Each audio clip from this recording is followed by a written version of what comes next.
औरत की सबसे बड़ी खामी जिद है। वो रिश्ते तोड़ देती है मगर जिद नहीं छोड़ती। जो रिश्ते हमारी ताकत होते हैं अक्सर वही हमें कमज़ोर करते हैं।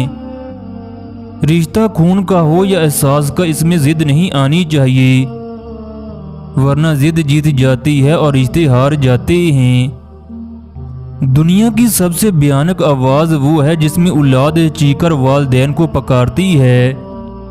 जिस मर्द की गैरत मर जाए उसे हर औरत तवाइफ लगती है। वफा का ताल्लुक औरत और मर्द से मुंसलिक नहीं होता, इसका ताल्लुक तबीयत, तरबियत और नीयत से है।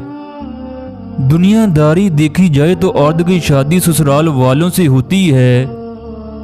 शरीयत देखी जाए तो औरत पर सबसे ज्यादा हक उसके शौहर का है, मगर आज की औरत को शौहर से ज्यादा ससुराल वालों का ख्याल रखना पड़ता है। उस औरत पर कभी भरोसा मत करना जो कुंद ज़हन और कम अकल हो।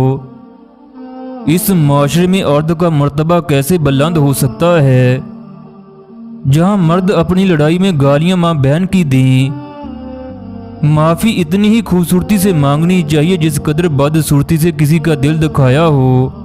हमेशा प्यार से बोलें, इसको बुरे भी सुन लेते हैं और गूंगे भी। जिंदगी में गुजरे हालात पर कभी पछतावा ना करें।